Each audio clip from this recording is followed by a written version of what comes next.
నమస్తే V3 news కి స్వాగతం. నా పేరు నిహార్. ముందుగా హెడ్లైన్స్. విపక్షాలపై కేంద్ర మంత్రి రవిశంకర్ మండిపాటు. రాజకీయ ఉనికి కోసం తాపత్రయపడుతున్నారని ఎద్దేవా.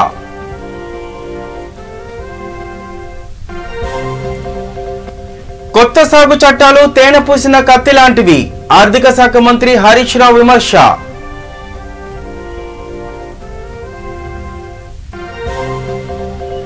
బైక్ ర్యాలీలో పాల్గొన్న మంత్రి సత్యవతి. వ్యవసాయ చట్టాలను వ్యతిరేకిస్తూ నిరసన.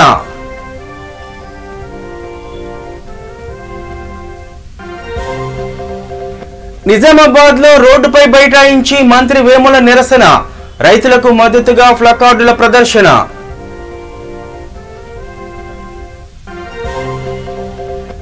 ఆంధ్రప్రదేశ్ లో ప్రశాంతంగా ముగిసిన భారత్ బంద్. రైతులకు బాసటగా నిలిచిన వివిధ రాజకీయ పార్టీలు.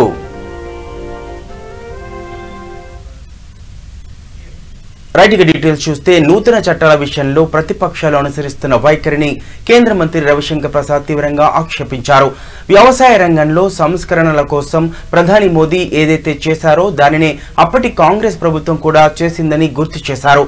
ఇప్పుడు మాత్రం పార్టీలు ఈ బిల్లులను వ్యతిరేకిస్తున్నాయని మండిపడ్డారు. ఆయా పార్టీలు ఎన్నికల్లో ఓడిపోతున్నాయని, అందుకే తమ రాజకీయ ఉనికి కోసం తాపత్రయపడుతూ నిరసనలో పాల్పంచుకుంటున్నారని ఆయన ఎద్దేవా చేశారు. కాంగ్రెస్ గతాన్ని మర్చిపోయి ప్రవర్తిస్తోందని ఆయన మండిపడ్డారు. తాము నిరసన వ్యక్తం చేసే వేదికలపైకి రాజకీయ నేతలెవరూ రాకూడదని రైతు సంఘాల నేతలు పేర్కొన్నారని, వారి భావాలను తాము గౌరవిస్తున్నామని ఆయన స్పష్టం చేశారు. तो अगर जरा भी हमारा मंडी खत्म करने का इरादा होता या एमएसपी को समाप्त करने का इरादा होता तो इतनी बड़ी खरीद होती क्या? देखिए, कांग्रेस पार्टी का 2019 के चुनाव का मैनिफेस्टो था. पूर्व में एक बार हल्की चर्चा हुई है. ये देखिए, इन्होंने साफ कहा है अपने पेज नंबर 17 अपने चुनाव घोषणा पर का point number 11, page number 17 point number 11 क्या कहा? Congress will repeal the agriculture produce market committee act and make trade in agriculture produce including exports and inter state trade free from all restriction. Congress party agriculture produce market act जो मंडी चलाते हैं उसको समाप्त करेगी और किसानों को अपने फसलों के निर्यात और व्यापार पर सारे बंधनों से मुक्त करेगी. अच्छा, कांग्रेस पार्टी की कभी कभी कलाबाजी समझनी चाहिए. मैंने अंग्रेजी पढ़ा, उसमें लिखा है कि हम रिपील करेंगे. जो हिंदी है उसमें लिखा हुआ है हम संशोधन करेंगे. ये देखिए, आज मैं चाहता हूं कि कांग्रेस पार्टी का दोहरा चेहरा देश के, ये उनकी देखिए ओरिजिनल मैनिफेस्टो है उनके कांग्रेस पार्टी की, और इसमें मैंने अंग्रेजी पढ़ा, फिर पढ़ता हूं. मैंने पढ़ दिया, देखिए मैं अंग्रेजी पढ़ रहा हूं. Point number 11 page heading 7 agriculture farms and farm labour. Congress will repeal the agriculture produce market committee act and make trade in agricultural state free from all restrictions. ये अंग्रेजी है. हिंदी में देखिए, कांग्रेस कृषि उपज मंडी समितियों के अधिनियम में संशोधन करेगी. अब कांग्रेस पार्टी के लोग जो ड्राफ्ट करते हैं रिपील और अमेंडमेंट में अंतर नहीं समझते हैं, तो लगता है उनको कुछ आउटसोर्स करना चाहिए ड्राफ्टिंग को. ये मैं जरूर कहना चाहूंगा. अगर हिंदी भी मान ले तो संशोधन के पक्ष में वो थे जो हमारी सरकार ने किया है कि अभी नवंबर के अंत तक धान के पैडी प्रोक्योरमेंट 318 लाख टन हुआ है 60,000 करोड़ रुपए का. पैडी का प्रोक्योरमेंट जिसके एमएसपी आती है वो 318 लाख टन हुआ है 60,000 करोड़ रुपए का. ఇక కేంద్రం తెచ్చిన కొత్త సాగు చట్టాలు తేనె పూసిన కత్తి లాంటివని, ఈ చట్టాలు రైతులు నడ్డివిర్చే విధంగా ఉన్నాయని ఆర్థిక శాఖ మంత్రి హరీష్ రావు అన్నారు. తూప్రాన్ వద్ద రైతులకు మద్దతుగా నిర్వహించిన నిరసన ర్యాలీలో హరీష్ రావు పాల్గొని ప్రసంగించారు. సాగు చట్టాలను వెనక్కి తీసుకునే వరకు తమ పోరాటం కొనసాగుతుందని హరీష్ రావు తేల్చి చెప్పారు. సాగు చట్టాలకు వ్యతిరేకంగా ప్రతి ఊరిలో తీర్మానాలు చేయాలన్నారు. 53 ఏళ్లుగా అమలవుతున్న మద్దతు ధరను బీజేపీ కాలరాస్తోందని మండిపడ్డారు. ఆనాడు లాల్ బహదూర్ శాస్త్రి, బాబు జగ్జీవన్ రామ్ తెచ్చిన మద్దతు ధర విధానానికి మోదీ ప్రభుత్వం పంగనామాలు పెట్టిందని ఈ సందర్భంగా ఆయన ధ్వజమెత్తారు.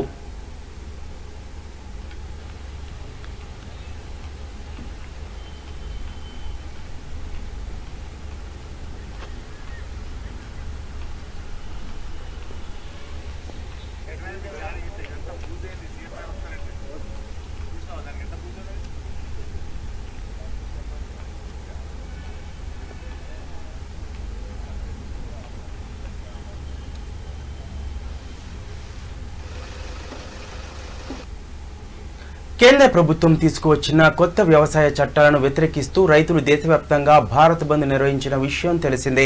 ఈ బంద్లో మంత్రి సత్యవతి రాథోడ్ పాల్గొన్నారు. ఎమ్మెల్యే శంకర్ నాయక్తో కలిసి ఆమె ఆందోళన కార్యక్రమంలో పాల్గొన్నారు. ఆ బంద్ను సంపూర్ణంగా నిర్వహించాలని సీఎం కేసీఆర్ కూడా ఆదేశించారు. ఈ నేపథ్యంలో మంత్రి సత్యవతి రాథోడ్, ఎమ్మెల్యే శంకర్ నాయక్లు సంయుక్తంగా మహబూబాబాద్ జిల్లా నర్సంపేట రోడ్డు చౌరస్తాలో బైక్ ర్యాలీ నిర్వహించారు.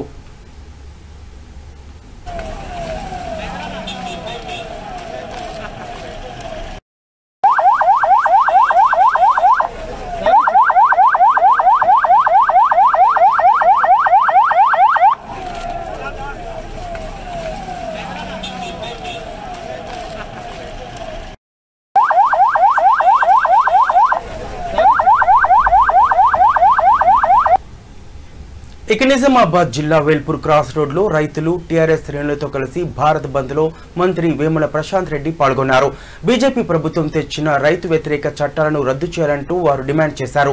జై జవాన్ జై కిసాన్ అంటూ నినాదాలు చేశారు. రైతుల వెంటే KCR, no farmer no food అంటూ ప్లకార్డులు ప్రదర్శించారు. రైతుల పట్ల కేంద్ర ప్రభుత్వం మొండి వైఖరి నశించాలంటూ రోడ్డుపై బైఠాయించి రైతులకు మద్దతు తెలిపారు.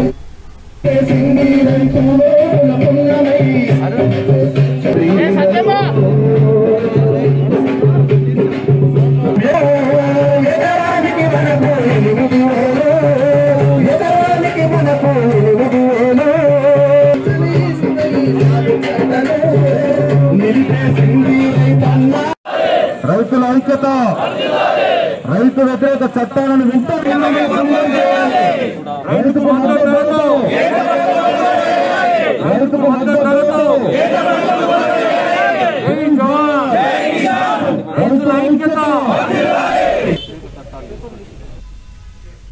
రైతులకు వివిధ రాజకీయ పార్టీలు మద్దతుగా నిలిచాయి. ఆంధ్రప్రదేశ్ ప్రభుత్వం బంద్ కు స్వచ్ఛందంగా సహకరించింది. కేంద్ర ప్రభుత్వం తీసుకొచ్చిన నూతన వ్యవసాయ చట్టాలను రద్దు చేయాలన్న డిమాండ్తో రైతు సంఘాలు ఇచ్చిన భారత్ బంద్ పిలుపులో భాగంగా విశాఖలో ప్రజా సంఘాలు కదం తొక్కాయి. కేంద్రంపై ఆగ్రహం వ్యక్తం చేస్తూ మద్దిలపాలెం సమీపంలో భారీగా ర్యాలీ చేపట్టాయి. వామపక్షాల ర్యాలీతో ప్రజా రవాణా స్తంభించింది. దీంతో పోలీసులు పరిసర ప్రాంతాల్లో భారీగా మోహరించారు. రైతుల ప్రయోజనాలకు వ్యతిరేకంగా ఉన్న చట్టాలను తక్షణమే రద్దు చేయాలంటూ వామపక్ష నేతలు ప్రభుత్వాన్ని డిమాండ్ చేశారు.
పోరాటంపై నిర్బంధం చేస్తున్న మోడీ డౌన్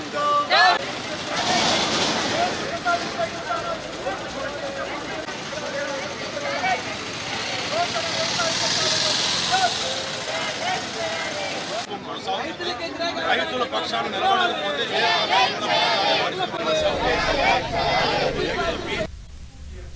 చిత్తూరు జిల్లా రేణిగుంట రైల్వే ట్రాక్ పై ఒక్కసారిగా కలకలం రేగింది. రైలు పట్టాలపై ఒక్కసారిగా భారీ శబ్దంతో పేలుడు సంభవించింది. ఈ ఘటనలో ఒక మహిళకు తీవ్ర గాయాలయ్యాయి. చేతి వేళ్లు సహా కుడి చేయి భాగం అంతా తూట్టుపడిపోయి తీవ్రంగా రక్తస్రావమైంది.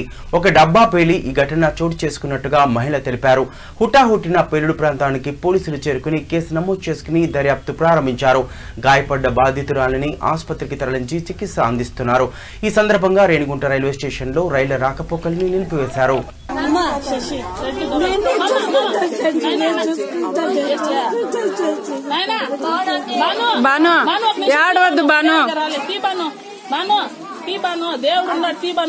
ఏం కాదు, నువ్వేం భయపడద్దు. మనం నీ టైమో ఏమైందో దేవుడికి చెప్పినట్టుగా కానీ అమ్మ నువ్వు దేంతో మనం చేసినావు? ఏం కట్టితో దోశ అంత పవర్ఫుల్ గా మేమైతే అసలు బాంబ్ అనుకుని అసలు పరిగెత్తుకొని బాంబే. సరే మన పరిస్థితి ఏమి? ఒకవేళ ఇళ్ల సందులో పెట్టేస్తే మా బిడ్డ మేము ఎట్లా బతకాలి? తారక రామానగర్ లో ఒక మంచి అనేది ఏముంది? ఇక్కడ ఎవరు వస్తున్నారు ఎవరు పోతున్నారు తెలిసేది లేదు. ఈ రోజు అప్పటికి బతుకుతారు. ఆ బిడ్డలు ఎవరు సాగుతారు? దాని బిడ్డలు ఎవరు సాగుతారు? ఆమె ఏదో ఆవులు పెట్టుకొని ఆవు కష్టం నష్టాలను సాగుతానని ఆవులు పట్టాల కాడ పెట్టుకొని పోయి కట్టి పుల్లతో దోసి చేతితో దోసింటే మనిషి పరిస్థితి పీసులు అయిపోయి ఉంటుంది. కొంచెం దాని పక్కన అది రైతు చట్టాలకు వ్యతిరేకంగా ఏపీలో ధర్నాకు దిగిన టీడీపీ విజయనగరం జిల్లా అధికారులకు వినతి పత్రాన్ని అందించింది. దేశానికి వెన్నుముకగా ఉండే రైతుల ప్రయోజనాలకు వ్యతిరేకంగా చట్టాలను తీసుకొచ్చిన కేంద్ర ప్రభుత్వ నిర్ణయంతో రైతులు నష్టపోయే ప్రమాదం ఉందని ఆందోళన వ్యక్తం చేశారు. కార్పొరేట్ శక్తులకు అనుకూలంగా ఉన్న చట్టాలను వెంటనే వెనక్కి తీసుకోవాలని డిమాండ్ చేశారు. తుఫాన్ ప్రభావంతో నష్టపోయిన రైతులను ప్రభుత్వం ఆదుకోవాలని డిమాండ్ చేశారు. ఇటీవల చేసిన చట్టాలను దృష్టిలో పెట్టుకొని ఈరోజు భారతదేశంలో రైతులందరూ కూడా తీవ్రమైన ఆందోళనలో ఉన్నారు. నార్త్ ఇండియాలో అయితే ఢిల్లీ పరిసర ప్రాంతాల్లో అయితే రైతులు గత 4 రోజులుగా తీవ్ర ఆందోళన కార్యక్రమాలు చేస్తూ ఉన్నారు. ఒకప్పుడు ఈ భారతదేశానికి రైతే వెన్నుముక అనుకునే వాళ్ళము ఈరోజు కేంద్ర ప్రభుత్వం తీసుకున్న చట్టంలో చూస్తే ఎవరైతే వెన్నుముకగా ఉన్న రైతుని వెన్నుముక విరిచేలాగా ఉన్నాయి ఈ చట్టాలని చెప్పి మీ ద్వారా ప్రజలందరికీ తెలియజేసుకుంటున్నాం. అందుకనే తెలుగుదేశం పార్టీ ఒక స్టాండ్ తీసుకుంది. ఏదైతే కేంద్ర ప్రభుత్వం తీసుకున్న నిర్ణయాల పట్ల రైతును కాపాడాలని చెప్పి రైతుకిచ్చే మినిమం సపోర్ట్ ప్రైస్ని చట్టబద్ధత కల్పించాలని సోమనాథన్ కమిషన్ని కమిషన్గానే ఉంచాము, కానీ చట్టం ఆ రోజుల్లో చేయలేదు. తక్షణమే సోమనాథన్ కమిషన్లు ఇచ్చిన సిఫార్సుల్ని చట్టం చేయాలని, ఏదైతే మనం రైతాంగాన్ని కాపాడుకోవడం కోసం మార్కెట్ యార్డులు అని చెప్పి ప్రతి చోట మనం ఏర్పాటు చేశామో ఆ మార్కెట్ యార్డులను కొనసాగించాలని ఈరోజు తెలుగుదేశం శ్రేణులందరూ కూడా ఒక ఆందోళన చేస్తూ ఉన్నాం. ఒక్కసారి చూసుకుంటే కేంద్ర ప్రభుత్వం తీసుకున్న నిర్ణయాల పట్ల రైతు ఈరోజు తీవ్ర ఆందోళనలో ఉన్నారు. ఈరోజు భవిష్యత్తులో చూసుకుంటే ఈ భారతదేశంలో ఈ చట్టాలే కొనసాగింపు జరిగితే ఈ భారతదేశంలో ఒకప్పుడు రైతు ఉండేవాడని చెప్పుకునే పరిస్థితి ఏర్పడుతుంది. కాబట్టి ఈరోజు మన రైతులందరం కూడా మనం ఈ ఉద్యమాన్ని తీవ్రతరం చేయాల్సిన సమయం ఆసన్నమైనది. అందుకనే తెలుగుదేశం శ్రేణులందరూ కూడా ఏదైతే రైతులు పోరాటం చేస్తున్నారో వాళ్ళకు అండగా ఉండాలని, మార్కెట్ ఇంటర్వెన్షన్స్ కంటిన్యూ కావాలని, పెరుగుతున్న ధరల్ని అదుపులో ఉంచాల్సిన ప్రభుత్వాలు ఈ రోజున రైతులను విస్మరిస్తున్నారు. కాబట్టి ఈరోజు తెలుగుదేశం పార్టీ రైతుల మద్దతుగా మేమందరూ కూడా ఈ నిరసన కార్యక్రమం చేస్తున్నామని మీ ద్వారా ప్రజలందరికీ తెలియజేస్తున్నాం. తెలుగుదేశం ఆవిర్భావం నుంచి కూడా అధికారంలో ఉన్నా లేకపోయినా సరే రైతు సంక్షేమమే రాష్ట్ర సంక్షేమం, దేశ సంక్షేమం నమ్మే పార్టీ తెలుగుదేశం పార్టీ. ఈ రోజున రకరకాలుగా ఈరోజు రైతు సంఘాలన్నీ కూడా ఢిల్లీ ప్రాంతంలో ఉద్యమాలు చేస్తూ ఉన్నాయి. కొన్ని ప్రాంతాల్లో వేరే రకంగా నిరసనలు తెలుపుతూ ఉన్నారు. దీనికి తెలుగుదేశం పార్టీ కూడా మద్దతు తెలుపుతూ ఒక్కొక్క మద్దతులో కూడా వేరియస్ కార్యక్రమాలు ఉంటాయి. దీన్ని ప్రభుత్వం దృష్టికి తీసుకెళ్ళాలి. కేంద్ర ప్రభుత్వాన్ని ఈ అంశం మీద ఏపీలో జరిగిన అసెంబ్లీ సమావేశాల్లో ప్రజా సమస్యలను ప్రస్తావించకుండా అధికార పార్టీ ఏకపక్ష నిర్ణయాలు అమలు కోసమే నిర్వహించారంటూ టీడీపీ ఎమ్మెల్యే బుచ్చయ్య చౌదరి ఆరోపించారు. ప్రజా సమస్యలు వెలుగులోకి రానివ్వకుండా ప్రతిపక్షాన్ని నిర్వీర్యం చేసే విధంగా వైసీపీ నేతలు వ్యవహరించారని అన్నారు. సమస్యలను వివరించకుండా ఉండేలా తమను అసెంబ్లీ సమావేశాల నుంచి సస్పెండ్ చేశారని అన్నారు. సీఎం హోదాలో జగన్ హుందాగా వ్యవహరించకుండా ప్రతిపక్షంపై ఆధిపత్యం కోసం ఆరాటపడ్డారని విమర్శించారు. మేము మొత్తుకుంటా ఉన్నాం, ఇది కరెక్ట్ కాదు, వాళ్ళ లబ్ధిదారుల లిస్టులు ఎందుకు పక్కన పెట్టారంటే సమాధానం లేదు. అలాగే గతంలో రాజమండ్రి స్లమ్ క్లియరెన్స్లో భాగంగా రైల్వే వారి డిమాండ్ ప్రకారం రైల్వే ట్రాక్ చేర్చిన ఆక్రమణదారులు తొలగించాం. ఒడియాపేట అంటాం, జూనియర్ కాలేజ్ దగ్గర, గర్ల్స్ హై స్కూల్ దగ్గర వాళ్ళని తీసుకువెళ్ళి అక్కడ పెట్టాం. శాటిలైట్ సిటీ ఉక్కుంపేట డి బ్లాక్లో పెట్టారు తాత్కాలికంగా. వాళ్ళ కోసమని ఒక ప్లాన్ చేయించాను. 1 ఎకరం చిల్లర భూమిలో ఇల్లు కట్టాం అక్కడ వాళ్ళకి ఇచ్చేలాగా. ఒడియాపేట వాళ్ళకి హెచ్టీ లైన్ కింద ఉన్న వాళ్ళకి ఇచ్చేలాగా ప్లాన్ చేసి లబ్ధిదారుల లిస్ట్ ఇచ్చి వాళ్ళకి పంపించాం. వాళ్ళని కాదని నగరానికి పంచుకున్నారు. ఎంత విచిత్రం అంటే ఎవరి కోసమైతే కట్టామో, ఎవరి కోసమైతే ఇళ్ళు ప్రపోజ్ చేసామో వాళ్ళని కాదని ఇవాళ లాటరీ వేసాం, అయిపోయింది, తాంబూలాలు ఇచ్చాం, తనుగు సావండి, ఇదిగో మేము పనిచేసాం. ఎవరి కోసమైతే కట్టామో పేదవాళ్ళు, కట్టిక పేదలు, నిరుపేదలు, కూలీనాలు చేసుకునేవాళ్ళు, వాళ్ళకి అన్యాయం జరుగుతుంది. ఈ పక్కనేమో ఒక మాస్టర్ ప్లాన్లో కట్టాల్సిన డ్రైనేజీ క్లీన్ కావాలంటే అది చేయటం లేదు. అంటే ఏ విధమైన విధానంలో ఈ ప్రభుత్వం వెళ్తుందో చెప్పాం, కలెక్టర్ గారికి చెప్పాం మీటింగ్లో, ఇది కరెక్ట్ కాదు, ఇది వీళ్ళకి ఇవ్వాలని చెప్తే ప్రభుత్వంలో మాట్లాడతానన్నారు. అబ్బాయి కుదరదు అన్నారు అంటున్నారు. నేను అడుగుతా ఉన్నా, ఏ పంచాయతీ ఏరియాలో భూమి తీసుకున్నప్పుడు మరి వాళ్ళకి ఇవ్వకుండా నువ్వు ఎవరికి ఇస్తావు? ధవళేశ్వరంలో వాళ్ళ కోసం ఇచ్చిన భూముల్ని రద్దు చేసి మళ్ళీ కొత్తగా ఇచ్చినప్పుడు వాళ్ళకి ఇచ్చాం కదా, కాతేరులో ఇచ్చాం కదా, తొర్రేడులో ఇచ్చారు కదా, మరి ఎందుకని వీళ్ళకి ఇవ్వట్లేదు? చెవులుండి వినలేని, కళ్ళుండి చూడలేని గుడ్డి మోగ ప్రభుత్వం ఇది. అందుకనే చెప్పాం ఇది కరెక్ట్ కాదు, పోరాడతారు. మేము ఒకటే చెప్పాం, ఇళ్లలోకి వెళ్ళిపోమంటున్నాం. ఎవరి కోసమైతే కట్టారు ఇవ్వకపోతే ఇళ్లలోకి వెళ్ళిపోమని డిమాండ్ చేస్తున్నాం. అన్యాయం కదా వాళ్ళ కోసం. ఎన్నేళ్ళు ఇన్నేళ్ళు నిరీక్షించింది, ఇదిగో మా కోసం కడుతున్నారని ఎదురు చూసింది, వాళ్ళకి కాదని. మీరెళ్ళి చూడండి, మీడియా వెళ్ళి చూడండి. వాళ్ళు తాత్కాలికమైన షెడ్లో ఎన్నాళ్ళని ఉంటారండి, తాత్కాలికమైన పందిళ్ళు వేసుకొని ఉన్నారు ఇప్పటికి కూడాను. నిరుపేదలు వాళ్ళంతాను హెచ్టీ లైన్ కింద కరెంటు వాళ్ళు ఎప్పటికప్పుడు తీసేయండి అంటున్నారు వాళ్ళని. అప్పుడేమో ఊరు క్లియరెన్స్ కోసం ఏమో తీసుకెళ్ళి ఆడ పడేశారా, ఇప్పుడేమో వాళ్ళకి న్యాయం చేయరా? ఇది ఎక్కడ ధర్మం అండి? రాజమండ్రిలో మ్యాక్సిమం క్లియర్ చేసినప్పుడు ఎవరికి అన్యాయం జరగకుండా చూసాం. రోడ్లన్నీ క్లియర్ చేసాం, స్లమ్స్ అన్నీ క్లియర్ చేసాం. ఈ మిగిలిన ఈ 400 మందిని ఎందుకు ప్రొవైడ్ చేయలేదు? 4200 ఇళ్ళు కట్టి వీళ్ళకి ప్రొవైడ్ చేయకుండా వాళ్ళ కోసం అలాట్ చేసిన స్థలాన్ని.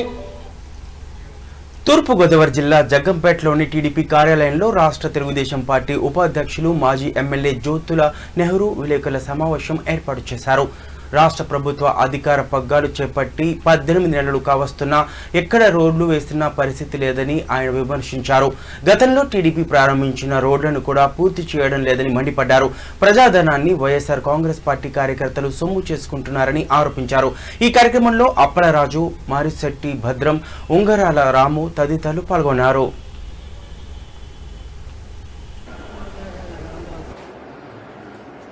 నేను చెప్పిన 20 రోడ్లలోనే కేవలం 3 పనులు పూర్తయినాయి. ఉన్నాయన్నీ కూడా జీవోలు ఇచ్చి టెండర్లు అయ్యి అగ్రిమెంట్లు అయ్యి పనులు మొదలుపెట్టి ఆగిపోయినటువంటి దౌర్భాగ్య పరిస్థితి. ఇకపోతే ఏదైనా ప్రభుత్వం అన్నది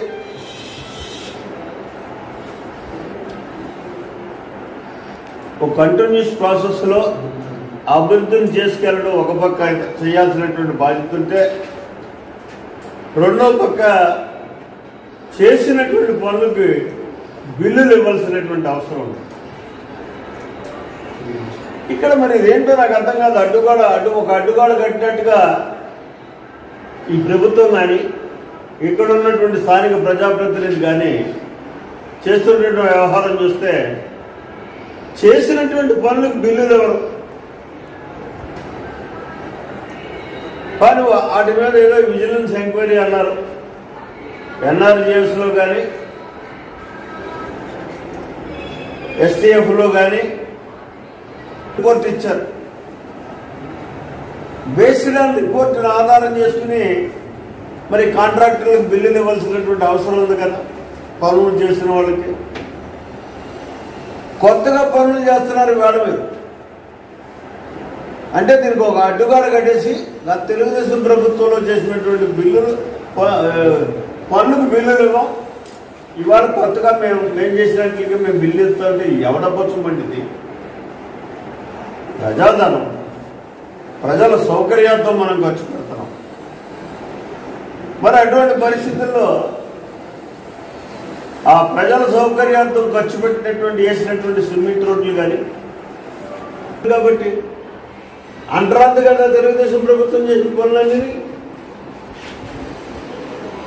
ఆ పని చేయండి బాబు.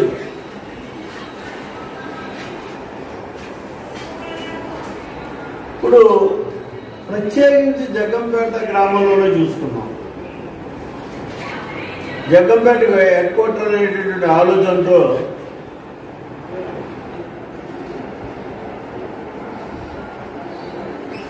దానికి పనులన్నీ. ఇక తూర్పు గోదావరి జిల్లా పోలీసులు అక్రమ పీడీఎస్ రైస్ బియ్యాన్ని స్వాధీనం చేసుకున్నారు. ఓ లారీలో బియ్యాన్ని తరలిస్తున్నారన్న సమాచారంతో రంగంలోకి దిగిన పోలీసులు బియ్యాన్ని స్వాధీనం చేసుకున్నారు. నిందితులపై కేసు నమోదు చేసి విచారణ చేపట్టారు.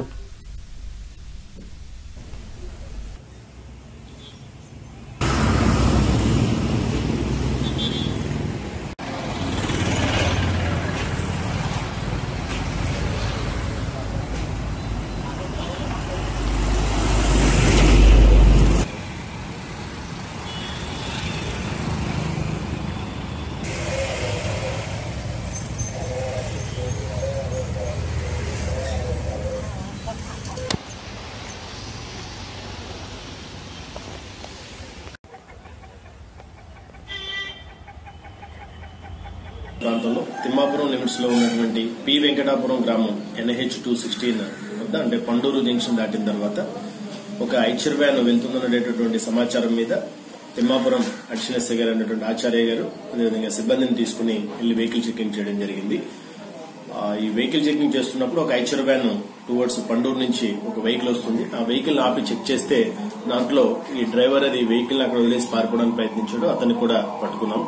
పట్టుకుని వెహికల్ అంతా కూడా చెక్ చేస్తే ఆ వెహికల్లో మన సంచుల్లో సుమారుగా ఒక 100 సంచుల్లో రైసు దాంట్లో ఉంది. ఒక్కొక్క సంచి కూడా సుమారుగా ఒక 50 కిలోల బరువు ఉండేటటువంటి అవకాశం ఉంది. సుమారుగా 5 టన్నులు రైస్ అంటే ఈ PDS సంబంధించినటువంటి రైస్ ఏదైతే ఉందో ఆ రైసు ఆ వెహికల్లో ప్యాక్ చేసేస్తుంది. దాన్ని ఈ వెహికల్ తో పాటుగా ఊట శివశంకర్ అనే అతను కూడా ఇతను బీపత్తిపాడు పిఠాపురం మండలం బీపత్తిపాడుకి చెందినటువంటి వ్యక్తి అతను కూడా ఉండడం జరిగింది. సో వీళ్ళిద్దరినీ కూడా పట్టుకుని ఆ వెహికల్లో ఉన్నటువంటి 100 సంచుల్లో ఉన్నటువంటి రైస్ కూడా సీజ్ చేశాము. సుమారుగా అది 5 టన్నుల వరకు ఉన్నది. సో ఇతన్ని మేము ఎంక్వైరీ చేస్తే ఈ రైసు పండూరు ఆ చుట్టుపక్కల గ్రామాల్లో ఈ సైకిల్ వాళ్ళ దగ్గర నుంచి ఈ ప్రజల దగ్గర నుంచి సైకిల్ వాళ్ళు కొంటూ సైకిల్ వాళ్ళంతా కూడా కొన్న తర్వాత ఒక ఏరియాలో డంప్ చేసి ఆ డంప్ చేసినటువంటి రైస్ ని ఇదంతా కూడా తీసుకుని వస్తున్నాడు. ఇదంతా కూడా ప్రజలకు సప్లై చేసినటువంటి PDS రైసు. ఈ బి అప్పారావు అనే అతను తరచుగా ఈ ఓటా శివశంకర్ అనే అతను బీపత్తిపాడు ఇతను ఈ వ్యాపారంలో ఇంతకు ముందు కూడా వ్యాపారం చేస్తున్నాడు. అయితే ఈ రైసు ఎవరి దగ్గరైనా డీలర్స్ దగ్గర నుంచి కొన్నారా లేదా అనేది అది కూడా మేము వెరిఫై చేస్తున్నాం. ఇద్దరి మీద కూడా కేసు రిజిస్టర్ చేశాం. Crime number 255/20 under section essential commodities act ప్రకారం కూడా. బులెటిన్ ముగించే ముందు హెడ్లైన్స్ మరోసారి చూద్దాం. విపక్షాలపై కేంద్ర మంత్రి రవిశంకర్ మండిపాటు, రాజకీయ ఉనికి కోసం తాపత్రయపడుతున్నారని ఎద్దేవా.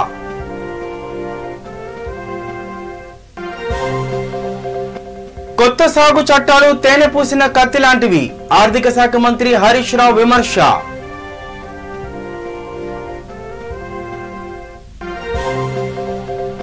బైక్ ర్యాలీలో పాల్గొన్న మంత్రి సత్యవతి, వ్యవసాయ చట్టాలను వ్యతిరేకిస్తూ నిరసన.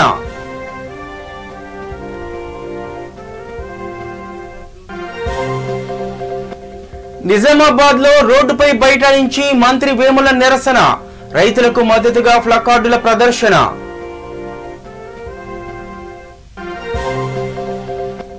ఆంధ్రప్రదేశ్ లో ప్రశాంతంగా ముగిసిన భారత్ బంద్, రైతులకు బాసటగా నిలిచిన వివిధ రాజకీయ పార్టీలు.